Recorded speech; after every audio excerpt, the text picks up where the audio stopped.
Now, I'm not gonna lie to you guys, I do like ghost hunting shows. Exploring old, derelict, spooky buildings, getting a little bit of a thrill of what might be around the next corner, having a little bit of a tingly sensation in your tummy. It's fun, okay? But I do enjoy these shows not because they're communicating with the spirit world or because they're conducting serious research. I enjoy them as an entertainment format. But unfortunately, there seem to be plenty of people out there who take everything that is shown in those entertainment formats at face value, and they believe everything that we see in ghost hunting shows. So I feel like I should do a video that puts some things straight and that challenges some of those shows, because obviously within the shows themselves, if you're only watching ghost hunting shows, your beliefs will never be challenged. And let me be super clear on this. I'm not saying never anything happened that is unexplainable or nobody has ever witnessed anything that is out of the ordinary. I myself have friends that are very close to me that told me incredible and unbelievable and unexplainable stories, and I believe them. And if you have experienced incredible, unbelievable, unexplainable stories, then please feel free to leave them down in the comment section below. You're not going to be judged. I believe that you had those experiences, and in fact, I'm curious to hear them. But when it comes to ghost hunting, too often you spend a limited amount of time as an investigator in a location, right? So you might be in this haunted location and you've got one night. Now, unfortunately, in that one particular night, often nothing happens. So ghost hunters love their tech. Basically, more often than not, they need to revert back to all kinds of high-tech tools and devices to cover for the fact that nothing is actually happening throughout their investigation. And that's what I want to focus on in this video. I want to go through some of those devices, explain to you how they actually work and why they're actually not tools that allow you to communicate with the spirit world. So let's get right into it, and we're going to start with the Rem Pod. These are all going to be devices that you're very familiar with if you're watching ghost shows regularly, but the Rem Pod is a small pod that measures electromagnetic fields and that then blinks or makes noises when an object that conducts electricity is in close proximity of the Rem Pod. So the argument that paranormal investigators would put forward is like, why would the Rem Pod go off if nobody's close to it? Therefore, ghosts. And it's like, yeah, no, that doesn't make much sense. There is a great article from the Sleptical Inquirer. I'll link all these references, by the way, down in the description so you can go and read up on them yourself. But what they've done is they've taken a Rem Pod, they've taken it apart, they checked out the technology, and as it is very often, these devices are very basic, they're very simple, but in return, they're very expensive, okay? I mean, this is just one example. I'm sure you can find cheaper Rem Pods, but one red thread that seems to go through all these so-called ghost hunting devices is that very often they resell existing cheap technology at an overinflated price. So the same seems to be the case with these Rem Pods. There are 4 LEDs which illuminate glue sticks, some wire, and the main component, a junior theremin circuit. So for those of you who don't know, a theremin is a musical instrument. It is also based on electromagnetic frequency, so the closer you move your hand, the higher or lower the tones are pitched, and you can play it if you know how to move your hands like an instrument quite controllably and play controlled melodies. Now for reference, a junior theremin circuit, like it is seen in this device, costs around $20, and you've seen for how much they are selling a device like that. And on top of that, these guys found out that these devices are extremely prone to giving false positives, going off for no apparent reason. Like for example, they found out that like two-way radios can easily trigger Rem Pods, even from the distance of like 30 feet away. So by no means is this a device that's been like designed for ghost hunting and specifically based on research to communicate with the spirit world. It is much more, it seems to be much more about the thrill of having a little device that makes noises and blinks every now and then for no apparent reason, so that you can say, oh wow, we're communicating, right? It's just like on TV. And this same thing applies to the K2 EMF meter as well, right? It's very prone to easy interference. It's picking up two-way radio frequencies and blinks for no apparent reason. And there's a great article about that particular one, the K2 EMF meter, on the James Randi Educational Foundation website, where they literally say that even the power button of many of those devices, if you push it correct, can interfere with the signal it's picking up. So the whole thing is just not credible. It is prone to failure. And if you have any skepticism inside of you and question what you're doing, then you should not trust any of those devices. Let's move on to my favorite, okay? the SLS camera. Now, I'm sure you're familiar with those. The SLS camera is basically a LiDAR camera as you find it in like newer iPhones or originally used in the Xbox Kinect.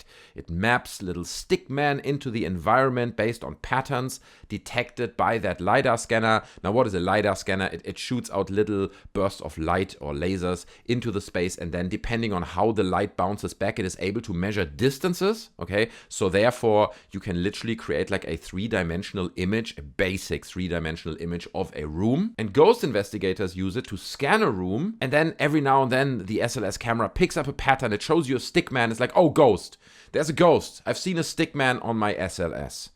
Now, be aware, you can quite easily adjust the threshold at which a LiDAR device detects a figure. Obviously, if you're using a Microsoft Kinect, it is adjusted to only pick up bodies, right? In fact, actually, often it doesn't pick up your body because you're close to a cabinet or there's a table in front of you and it struggles to understand there's a body. But you can quite easily, again, adjust it so that it would recognize a table with something on top of it or other objects in the room, almost random objects, and map those as a stick figure. In other words, you can tell this device to see human patterns like arms, legs, bodies, heads, and so on, where there are none.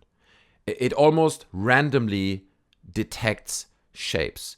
And on top of that, if you look at the price of SLS cameras, this particular one comes at £229.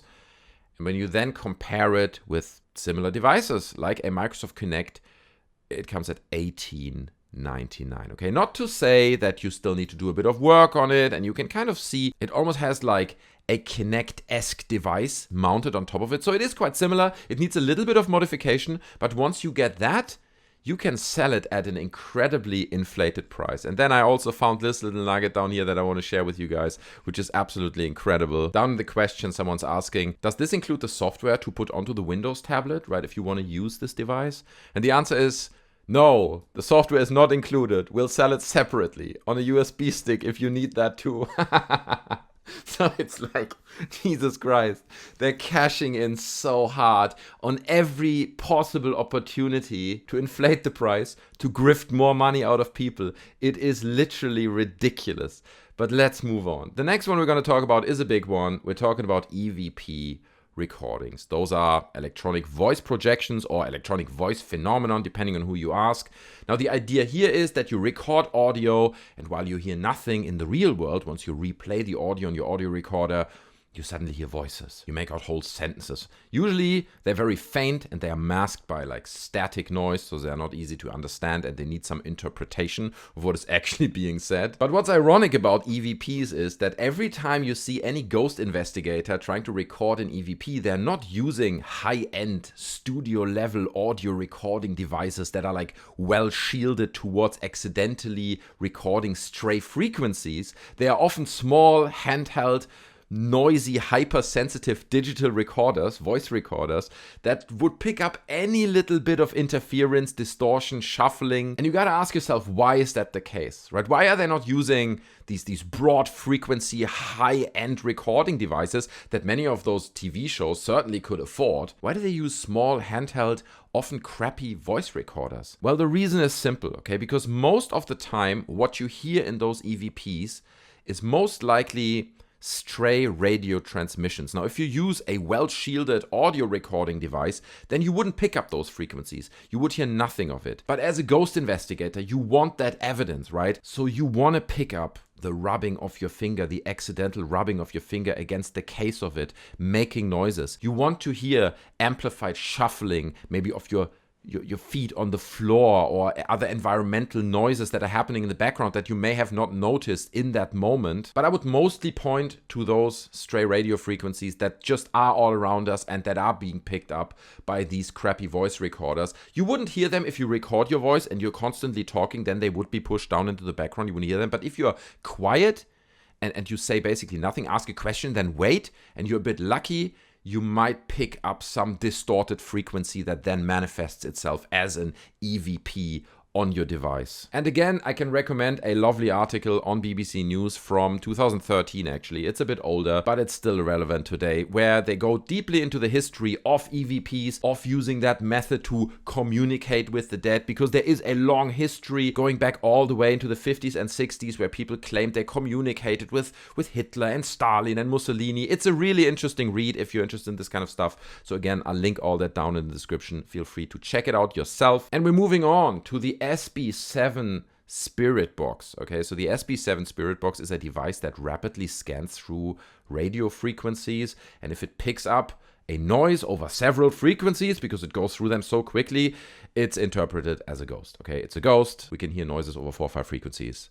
Must be ghost. There's no other explanation. Now, what they conveniently leave out in that explanation is that radio stations don't sit on one static AM or FM frequency only. Often their signal stretches over various frequencies. So if the radio station says, well, we are on 90.0, then you will hear some of the signal at 89.0, at 89.5, and even beyond the 90 at 90.5 and 91, you will hear a little bit of that signal in the distance. So if you're rapidly scanning through those frequencies, you will get noise over 4, 5, maybe even 6 frequencies. And if you're then gullible enough, you can interpret that as some kind of sentence, when in fact it really is just a radio station that's being scanned. Now, interestingly again, talking about costs, let's put an Sb7 Sprrit box into Amazon and we find models like this one that go for $89.90. It says ITC research device down here. It says Sb7 Sprrit box up here. So it is clearly an incredible research device. But if you type in portable radio, you find very similar devices for just $14.99. This is pounds, but you get the idea. Again, you need to modify them slightly to actually scan through those frequencies, but if you're talented with tech and you know how to amend a portable AM and FM radio, then you can quite easily turn $14.99 into $89.90. So I think at this point you can see kind of a pattern here. These devices are not about collecting evidence. They're not about communicating with the dead. It is about having something that blinks, that makes noises, so you can say, oh, wow, wow, you see it? Oh my God, wow. That compensates for nothing actually happening. But unfortunately, those so-called ghost hunting devices and all this equipment has become a very lucrative business, because you can overcharge for a simple, already existing technology by making marginal amends to it and calling it ghost hunting equipment. And amplified by all those TV shows and online formats and what you see everywhere, unfortunately, all healthy skepticism has been abandoned in the name of entertainment. Well-known ghost hunters write guidebooks on how to hunt ghosts. They open museums about haunted artifacts. They conduct ghost tours and utilize every possible way to capitalize on people's beliefs because you want to believe. But the truth is, they all lie to you. They're cashing in on your gullibility. It's cringeworthy, it's disrespectful, and it's quite frankly embarrassing, especially since they claim to be researchers and truth seekers and almost giving themselves with all the devices as well, kind of like a scientific twist, while actually just playing often off the misery of other people's death. And that's where it kind of gets really sad, because sometimes you see these shows and they talk to people who have really just lost a loved one, and now you get these investigators preying on those people, literally grifting on the desperation and grief of a family who may have just lost a family member, giving them a promise of hope to communicate with their loved one again. It's despicable. Okay, again, don't get me wrong, that's how I started the video. I do watch ghost hunting shows, I do enjoy them for the entertainment value, but I can't deny that more often than not they do have a bitter side taste, especially when it's not about the guy who died 300 years ago, but about the kid or the old lady who just died a few months back, and now stuff happens in their home, and now we're investigating with the Sb7 Sprrit box. Okay, so guys, I hope this video shed some light on the world of ghost hunting as a whole. I'm not saying don't watch these shows. By all means, go knock yourself out, you know, watch all the shows. I enjoy them as well, and they are good entertainment. But try to keep a reasonable skepticism and a little bit of distance to it. Don't go out and tell your friends that it's all real, because you're literally making a fool of yourself. Enjoy it for what it is. It's entertainment, and that's kind of all it is, to be honest with you. But guys, these are just my thoughts. This is my view on the format of ghost hunting shows. You may have a different view. Feel free to share any of your thoughts down in the comment section below. I'd be curious to hear them, to read your ghost stories, as I said in the beginning. Also, if you want to discuss this, amongst other topics, politics, video games, we talk about everything. We have a Discord server for this channel. The link to that is down in the description as well. It's a great community. I'm hanging out there as well, so feel free to join that. It's completely free, obviously, and I would appreciate to have a little chat with you about this topic there. And beyond that, please don't forget to subscribe to the channel for more videos. Smash the like button on your way out, and I hope to see you in another video. Take care of yourselves, and I'm out. Bye.